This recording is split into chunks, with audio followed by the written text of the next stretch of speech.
천사의 아침 방문을 찾아오신 여러분을 환영합니다. 오늘도 아침 예배 말씀으로 믿음과 위로의 시간을 갖게 되길 바랍니다. 성도 여러분 안녕하세요.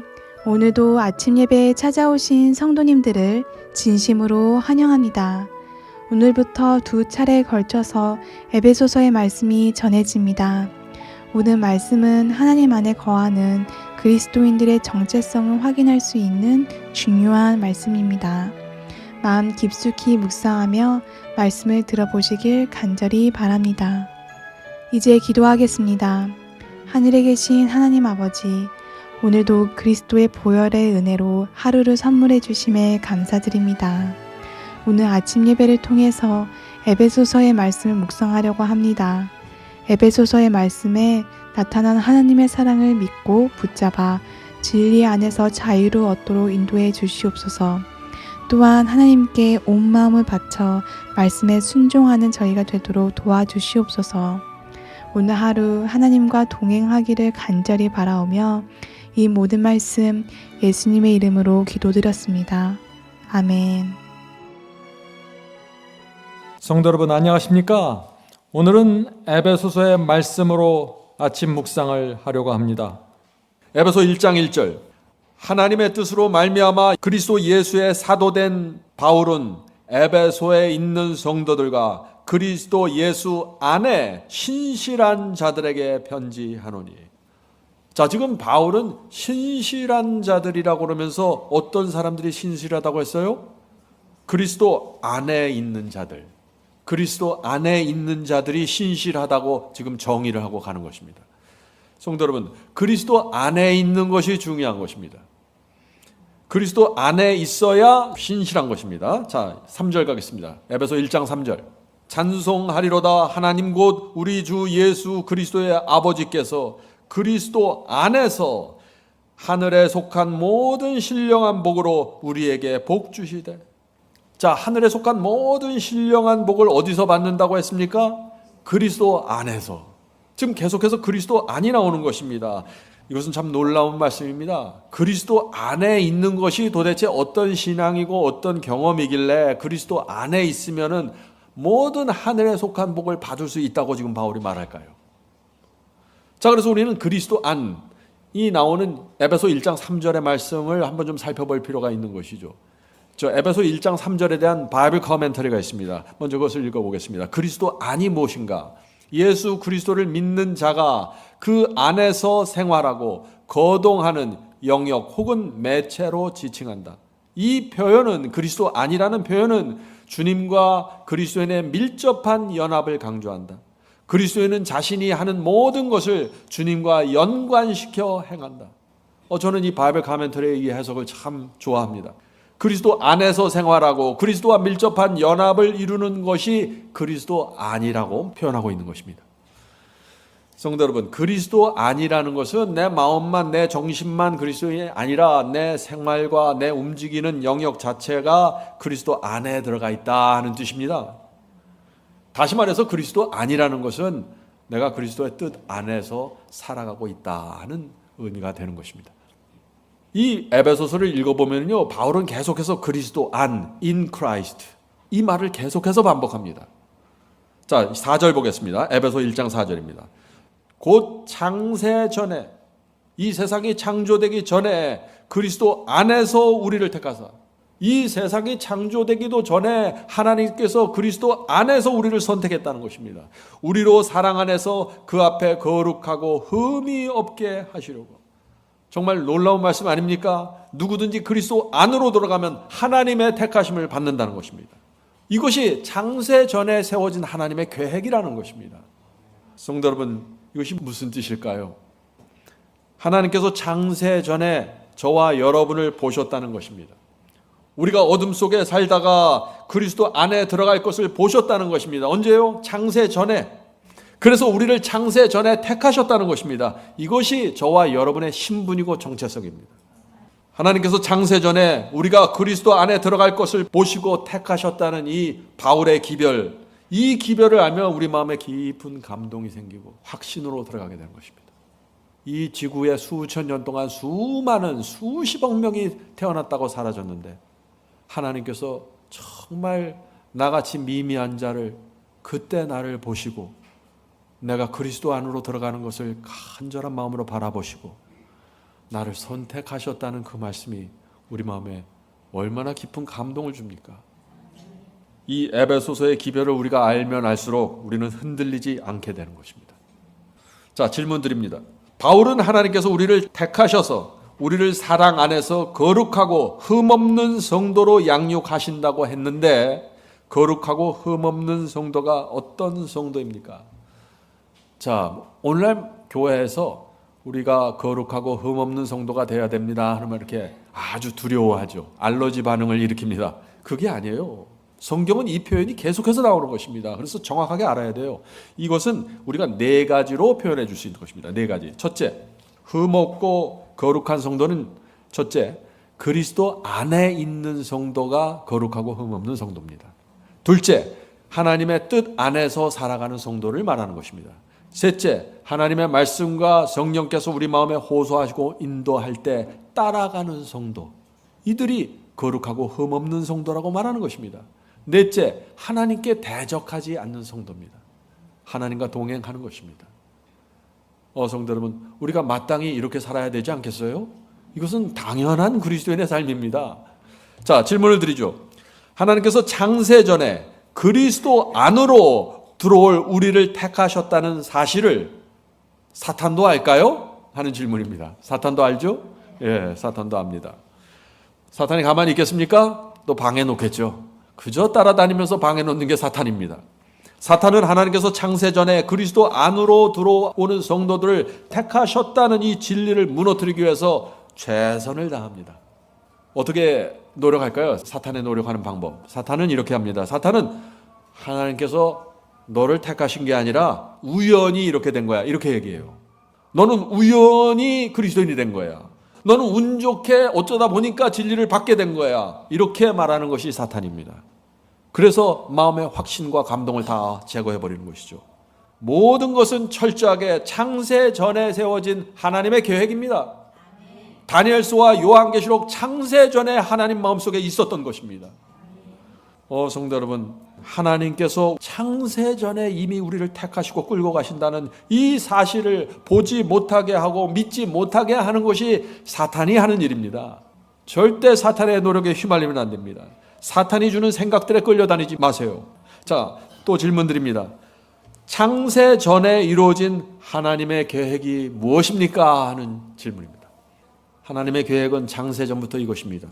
사탄에게 붙잡힌 사람들을 그리스도 안으로 들어오게 하고 그리스도 안에서 살게 하는 것입니다. 그리스도 안으로 들어온 사람들을 반드시 양육시켜서 구원하셔서 하늘로 데려간다는 것이 하나님의 작정입니다. 하나님의 계획이에요. 여기에 우리의 소망이 있는 것입니다. 하나님께서 다 끌어가는 것입니다. 성도 여러분, 잊지 마세요.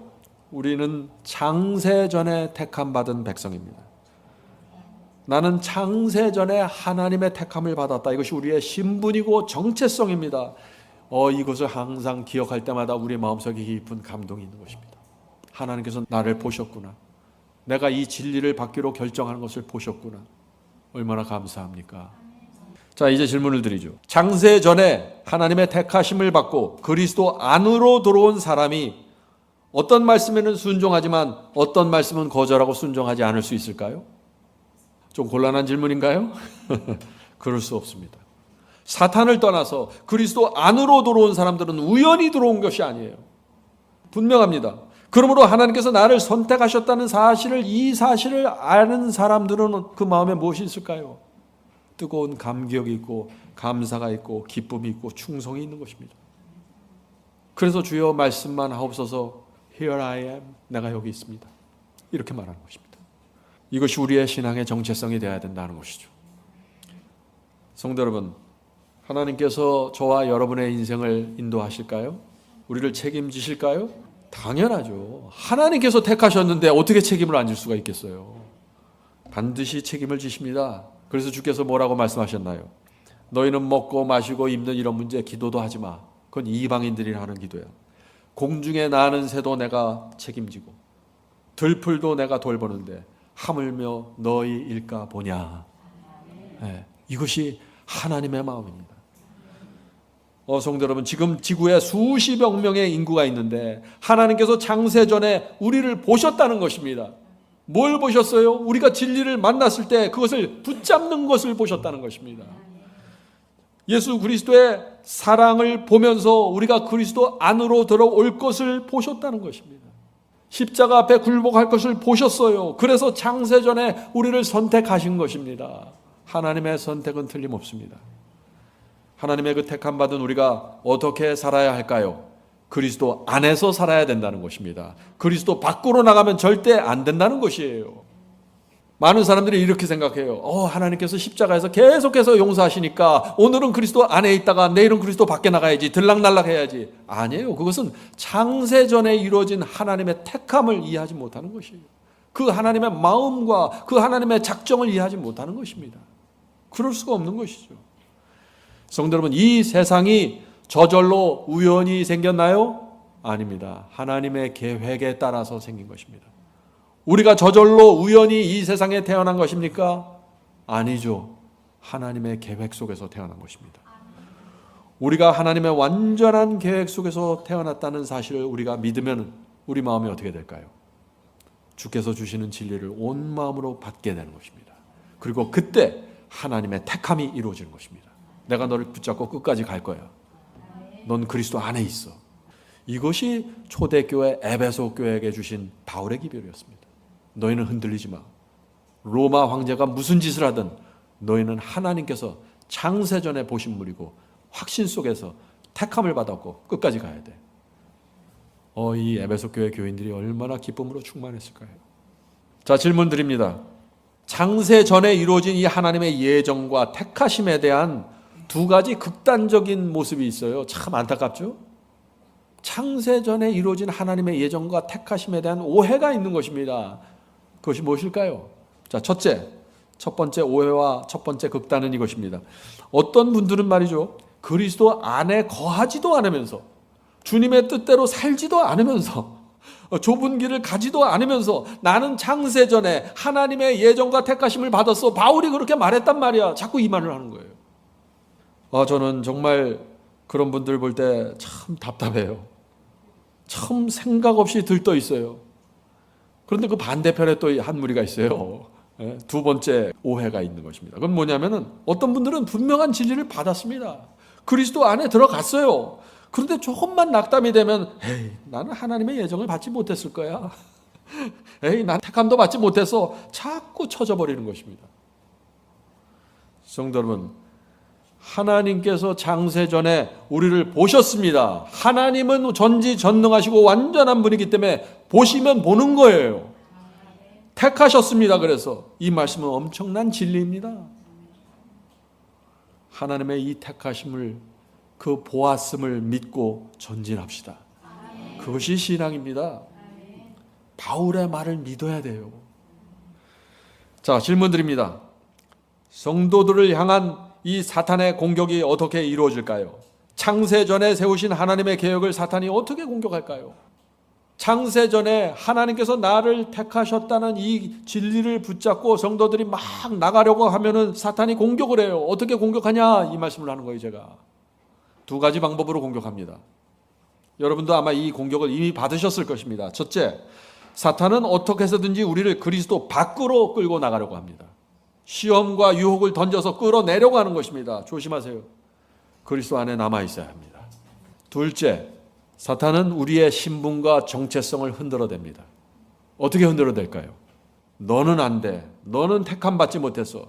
그리스도 안에 들어오지 않았어. 너는 하나님의 예정에 너는 없어. 네가 착각한 거야. 이렇게 자꾸 속삭이는 것입니다. 여러분의 귀에 그런 속삭임이 들려올 때 어떻게 하시겠어요? 치워버려야 됩니다. 하나님의 택하심을 믿고 전진하십시오. 성도 여러분, 중요한 포인트가 뭐냐면은 진리입니다. 여러분이 붙잡고 있는 것이 정말 성경의 그 진리가 틀림없습니까?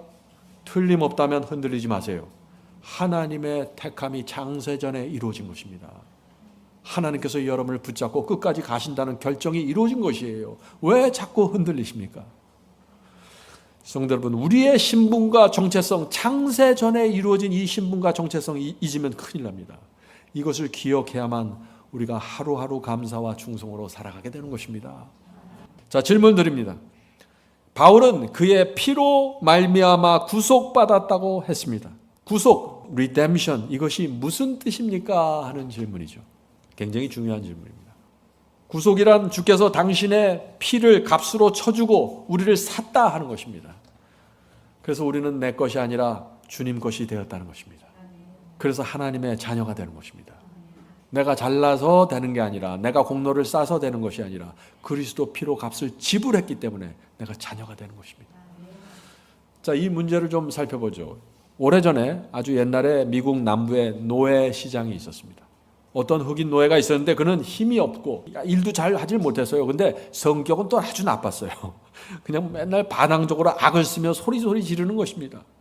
그래서 노예를 사러 온 이 농장 주인들이 그 노예를 보면 아주 관심 안 두고 그냥 지나가 버리는 거예요. 다 지나가 버리는 거예요. 그런데 어떤 아주 자비로운 한 농장 주인이 그 노예를 물끄러미 바라보더니 비싼 값을 치르고 그를 샀습니다.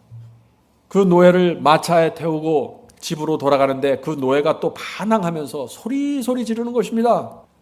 나는 결코 당신을 위해서 일하지 않을 것입니다. 이제 더 이상 나를 채찍으로 때리고 겁을 줘서 그런 주인을 나는 섬기지도 않을 거고 일하지도 않을 것입니다. 그렇게 소리를 지르다가 이제 집에 도착했습니다. 농장에 도착했을 때 이 주인이 그 노예를 오라고 해서 그 손에서 사슬을 풀어주고 발에서 사슬을 풀어줍니다. 그러면서 그 노예에게 이렇게 말합니다. 당신은 이제 자유입니다. 당신은 이제 더 이상 노예가 아닙니다. 나는 당신에게 자유를 주기 위해서 비싼 값을 치르고 당신을 사왔습니다. 이제 당신은 구속받았습니다. 이것이 리뎀션입니다. 구속받았습니다. 그러나 당신이 원하면 나와 함께 이 집에서 살 수도 있고 여기를 떠날 수도 있습니다. 당신의 자유 의지대로 선택하십시오. 이 노예가 어떤 선택을 했을까요? 놀라운 일이 생겼어요. 그렇게 반항하고 농장 주인이라면 아주 입에 거품을 불던 이 노예가 주인 앞에 무릎을 꿇고 이렇게 말하는 것입니다. 주인님, 저는 일도 못하고 힘도 없지만 이제부터 주인님을 평생 섬기겠습니다. 저는 채찍이 무서워서 일하는 것이 아니라 주인님의 자비와 은혜 때문에 일합니다. 제 뼈가 부서질 때까지 주인님을 섬기고 싶습니다. 부디 저를 받아주시옵소서. 성도 여러분, 이것이 구속, 리뎀션입니다. 이것이 은혜로 구원받는 사람의 모습입니다. 아무도 우리를 강요하지 않습니다. 우리는 지옥이 무서워서 순종하는 것도 아닙니다. 우리는 천국의 그 다이아몬드나 금이 보고 싶어서 가는 것도 아니에요. 우리가 주님을 믿는 것은 주님께서 당신의 보혈로 아무런 가치 없는 나를 구속해 주셨기 때문에 그 은혜에 감사해서 헌신하고 이 한 몸을 주 앞에 바치는 것입니다.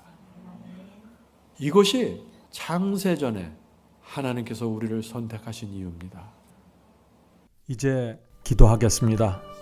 하늘에 계신 아버지, 주님의 은혜와 구속을 감사드립니다. 잊지 않게 도와주시옵소서. 하나님께서 창세 전에 저희를 구원하시기로 예정해 주셔서 감사드립니다. 주여, 하나님께서 예정해 놓으신 그 길을 저희가 걸어가게 도와주시옵소서. 혹시 넘어지고 쓰러질 때마다 주님의 사랑과 자비를 바라보게 하시고 다시 일어설 수 있도록 붙잡아 주시옵소서. 오늘 하루도 주님께 온전히 맡깁니다. 주님을 의지하고 살기 원하오니 인도해 주시옵소서. 오늘 예배에 참여한 성도들과 함께 해주시고 그 가정과 식솔들을 돌봐 주시고 의의 길로 인도해 주시옵소서. 이 모든 말씀 예수 그리스도의 이름으로 간절히 기도드립니다. 아멘. 성도 여러분, 마지막 사명에서는 아침 예배 채널을 유튜브에서 별도로 운영하고 있습니다. 아침 예배 채널에서는 매일 새벽 4시에 예배 영상이 올려지고 있으며 특별히 아침 9시에 생방송 예배가 진행됩니다. 아침 9시 생방송 예배가 아침 예배 채널의 독특한 특징입니다. 원하시는 분들은 유튜브에서 아침 예배 채널을 별도로 구독 신청하여 주시면 저희와 함께 생방송으로 아침마다 예배 드릴 수 있습니다. 매일 아침마다 하나님의 말씀으로 저희 모두가 주 앞에 나와 예배 드리는 신앙으로 함께 나가게 되길 간절히 바랍니다. 감사합니다.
Let me join